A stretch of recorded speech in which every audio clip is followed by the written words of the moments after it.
Hola, mi nombre es Juliana Díaz, soy de Créame Incubadora de Empresas y hoy les voy a entregar 10 pasos para hacer su pitch comercial. El pitch es una estrategia muy importante en el tema de los negocios y del emprendimiento, porque a través del pitch yo le cuento a las demás personas de manera muy concisa, breve, efectiva y con información de valor de qué se trata mi empresa o mi idea. A continuación les voy a contar cuáles son esos principales pasos para tener en cuenta a la hora de elaborar un pitch. Debemos dejar atrás las presentaciones universitarias o de colegio y entender que estas presentaciones se deben hacer de la manera más profesional posible. La manera como iniciemos nuestro pitch es determinante porque en esos primeros 10 segundos que tenemos contacto con el público son los que nos van a garantizar captar la atención del público y tenerlos con nosotros, además de ser memorables al final de la presentación. Inicialmente debemos presentar o contarle a nuestro público cuál fue la necesidad, la oportunidad o el problema que evidenciamos en ese segmento del mercado al cual nosotros nos queremos dirigir. Todas las empresas, todas las ideas de negocio salieron de alguna de estas tres factores: necesidad, problema u oportunidad. Es decir, contar cuál fue el dolor que yo evidencié en el mercado que me llevó a generar esa solución o esa propuesta de valor que yo les voy a entregar. Este primer punto lo podemos abordar de muchas maneras. La primera es haciendo una pregunta que involucre al público. La segunda es haciendo una pregunta en la que las personas se puedan identificar con esas situaciones. La tercera es contando una historia, poniendo un protagonista y de manera muy corta dándole un orden a esa historia. La cuarta puede ser tratar temas relevantes, por ejemplo, estadísticas, datos impactantes que las personas no conozcan, un porcentaje de un estudio, ¿cierto? Un número importante que las personas puedan tener en cuenta para conectarse con nuestro discurso. Esa primera parte que acabamos de abarcar no se debe de tomar más de 20 segundos. Luego vamos a contar cuál fue la solución, seguido de nuestra propuesta de valor. Este es el momento en donde yo debo de sacar toda la artillería pesada de lo que es mi negocio, qué hace, cómo lo hace, para qué lo hace y cuál es el modelo de monetización. Es decir, contar cómo genero ingresos. Ahí es la oportunidad para yo contar si tengo líneas de producto, líneas de negocio, si monetizo a través de una transacción, si monetizo a través de un feed mensual, si monetizo a través de una membresía o una suscripción, ¿cierto? Es muy importante en este momento contar todo lo que sea de valor de nuestra empresa, de nuestra idea y de nuestro negocio. Ahí es la oportunidad para brillar.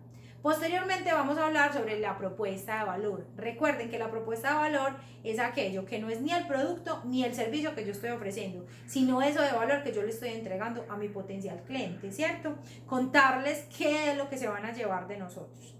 Luego de eso tengo que contar algo muy importante que es de pronto muy difícil de construir, pero que sí o sí yo tengo que hacer evidente en mi discurso, y es la ventaja competitiva, que no obedece sino a qué me hace diferente a mí frente a lo que existe en el mercado.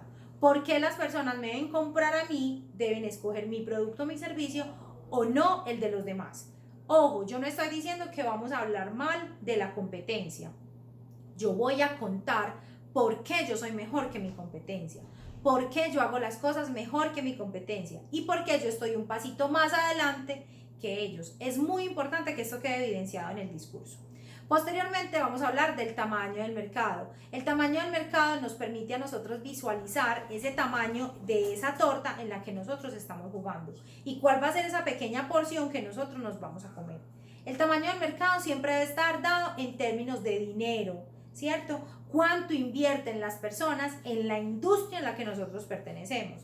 En la industria del calzado y la marroquinería, en la industria textil, en la industria de ropa interior, en la industria de comida saludable, en la industria de mascotas, de bienestar, de salud. Conocer muy bien la industria me permite a mí conocer cómo voy a jugar en ese mercado y cuál va a ser la posibilidad que voy a tener ante esos compradores. Ese dato es súper importante para los inversionistas. Ellos siempre quieren ver cómo está el tamaño del mercado, cómo es esa respuesta del mercado frente al producto o el servicio que yo le estoy ofreciendo. Esa búsqueda es una búsqueda que debe hacerse de manera muy consciente.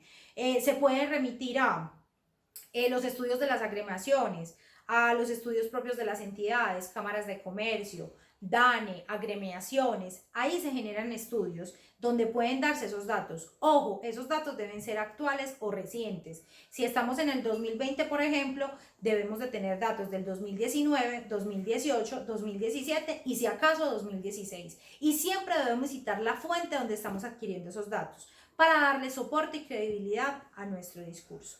Una vez que hemos llegado ahí, llegamos a la parte de las ventas. Es muy importante yo contar cuál es la atracción que ha tenido mi empresa o mi modelo de negocio desde que nací hasta el año en curso. Yo siempre debo contar cuánto fueron las ventas que he logrado durante ese periodo y debo complementarla con las proyecciones de ventas, es decir, cuánto creo que voy a ganar a partir del año en curso. Entonces, voy a proyectar esas ventas máximo a 3 años, es decir, 2021, 2022 y 2023. ¿Cuánto va a ser la facturación que voy a alcanzar para esos siguientes años?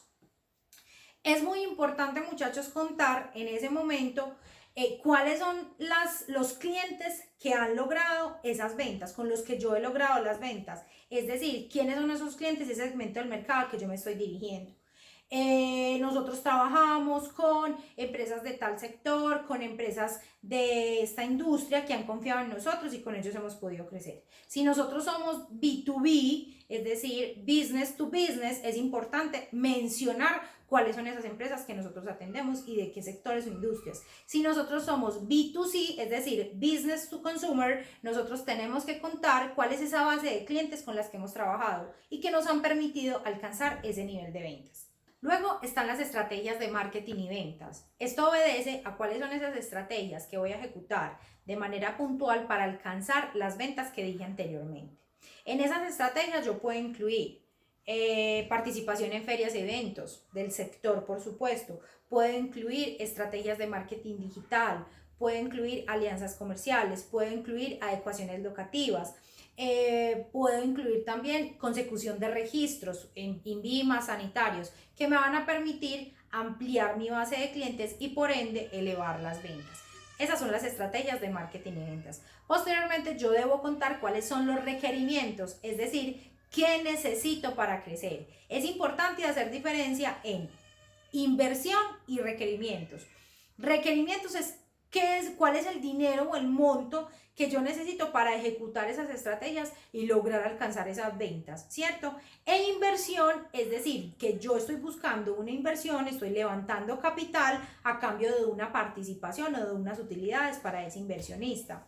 Por eso es importante hacer esas dos diferenciaciones, porque muchas veces las personas no requieren capital, sino que requieren inversión o necesitan dinero para poner a funcionar su negocio a ese punto. Y ese dinero puede estar con un endeudamiento, con un préstamo, con la consecución de dineros, de recursos o de programas. Entonces, por eso es importante hacer esa diferenciación. En este punto yo voy a hablar de requerimientos financieros. También puedo requerir un tema de acompañamiento que se utiliza mucho para los programas ejecutados por instituciones como Créame, que en algunas oportunidades dan recursos o dan un tema de acompañamiento. Consultorías, mentorías, asesorías. Ahí es importante contar qué necesito yo de esos programas. Necesito acompañamiento legal, acompañamiento comercial, acompañamiento en ventas y finanzas, ¿cierto? ¿Qué es lo que necesito para robustecer y crecer?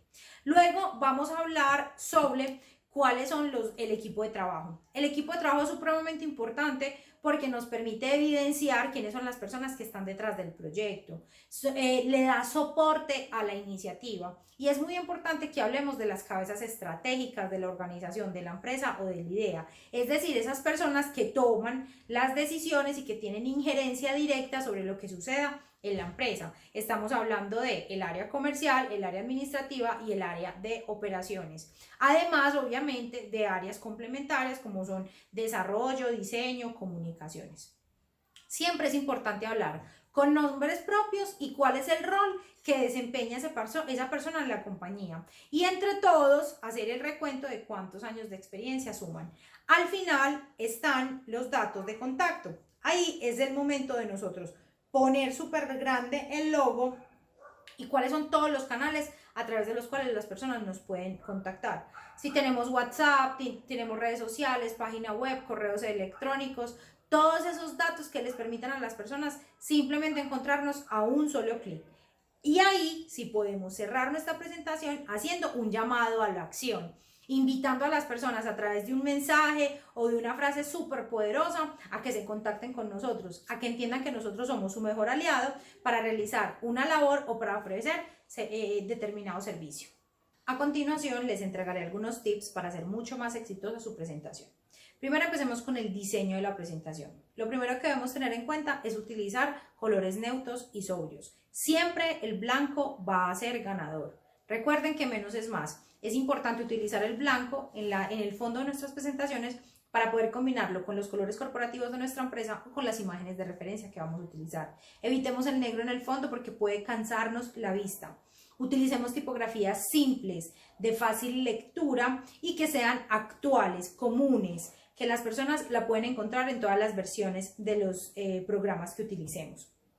Muy importante el lenguaje técnico, aterrizarlo, es decir, bajar esos conceptos que son muy técnicos por la naturaleza de nuestro negocio para que las personas puedan conectarse y no se pierdan y puedan entender de manera muy fácil de qué se trata lo que nosotros estamos hablando.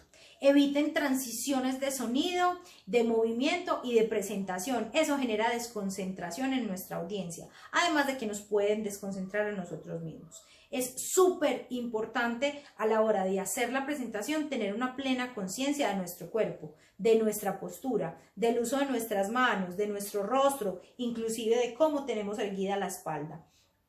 Supremamente importante, muchachos, ensayar. Estas presentaciones no salen en un solo intento. Absolutamente siempre hay que tratar, en la medida de lo posible, de ensayar lo que más se pueda. Hacer un guión donde yo escriba una especie de libreto de lo que voy a decir, leerlo muchísimas veces, inclusive cronometrarnos, porque este tipo de presentaciones siempre están limitadas por el tiempo. Pueden ser presentaciones de 3, 5, 7 o 10 minutos y en algunos escenarios no les dejan sobrepasar ese tiempo. Así que es súper importante ensayar con un cronómetro, grabarse, hacer un video, hacerle la presentación a alguien de nuestra familia para que nos retroalimente y nos diga qué tal lo hicimos, si de pronto entendieron, si hay algo de más o algo que necesitemos ahondar un poquito más.